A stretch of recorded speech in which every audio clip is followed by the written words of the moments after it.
külla Ants Järvele.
Mina jõudsin lõõtspilli juurde 5 aastat tagasi, kui olin 1 aasta mänginud akordionit suvel nii-öelda grillimise ja õhtul poistega natukene, et saada sellist mõnusat olemist ja mõtlesime, et sealt peaks olema üks rahvalik lugu.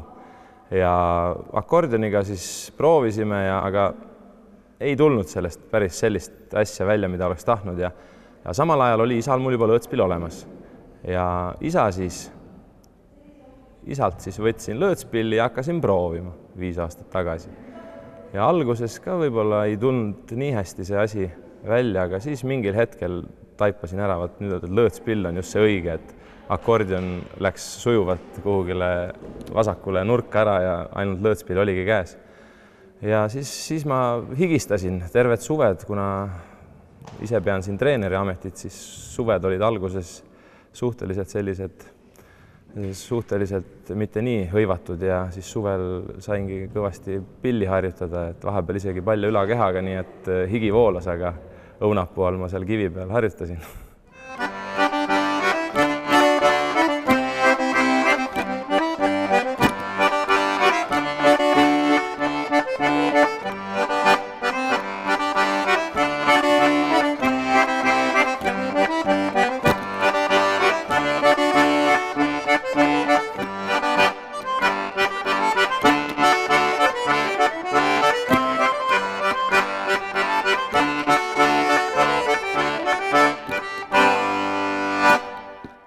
Ja lõõtsapilliga siis mind hakkas nii huvitama, ma ostsin kõikvõimalikud plaadid, ma ikka naljatan siin lõõtspillist sõpradele, et ma ostsin Tartust vist peaaegu kõik rahvalikud plaadid, need vanemad ära, seal oli mingid ühendusmüügid seal vanas kaubamajas ja ostsin sealt plaate, et saada repertuaari ja saada lugusid endale.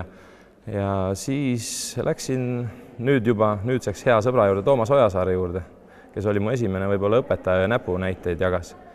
Ja läksin tema poole ja oligi seal huvitav, et algul me ei tundnud 11, aga me elasime kuskil 7-8 kilomeetrit üksteise vahemaa oli ja hakkas sobima see nii pillimäng temaga kui sõprus, nii et sealt kasvas nagu suur sõprus ka välja. Et see pillimäng tõesti on selline, et on üks väga hea asi. Ja siis muidugi hiljem hästi palju tuli ise tööd teha. Toomas näitas teatud asjad ette, samas nägin teisi video pealt, kuidas mängivad. Siis hakkasin käima ka Aivar Depo juures. Saime ka väga headeks sõpradeks. Aivar Depo juhendas ka mind päris pikalt ja juhendab senimaani ja mõlemad juhendavad. Tegelikult, kui ma midagi abi vajan, siis ma nende poole ka pöördun. aga hästi palju tuleb ikka ise vaeva näha ja tihtipeale öö ja une arvelt nii-öelda tuleb see lõõtsamäng, ega muidu ei tule.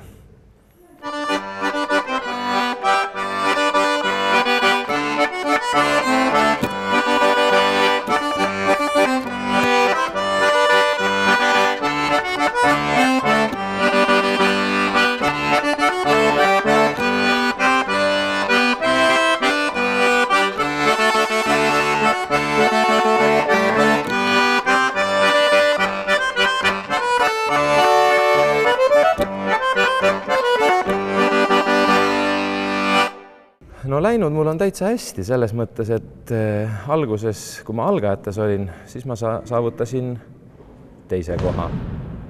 Siis järgmine aasta olin täiskasvanutes, siis muidugi nii hästi ei läinud ja niimoodi 2 aastat ei läinud. Siis ma mõtlesin, et mis nagu on, et kas midagi on nagu valesti või nagu natukene tegi murelikuks, aga no ju siis ei olnud veel õige aeg, et pidin ikka harjutama veel rohkem ja siis nüüd Võru võistu mängimisel depotüüpi lõõtspillidel sain ässade klassis 2. koha ja eelmine aasta täiskasvanutes sain 1. koha.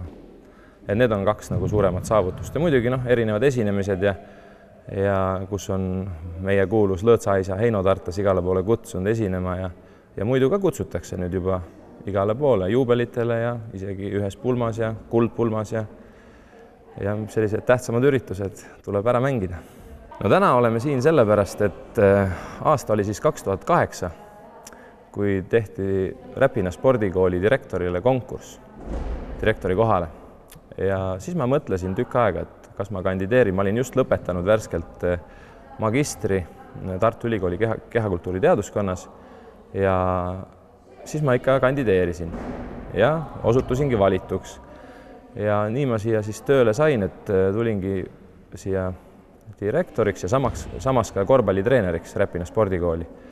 Ja siis tuli veel pakkumine, et saan ka veel mõned kehalise tunnid Räpina ühisgümnaasiumis. Et siis ma siin niimoodi olen majandanud, et olen mitmes nii-öelda ametis ja olen seda siiamaani teinud ja on läinud ka päris hästi.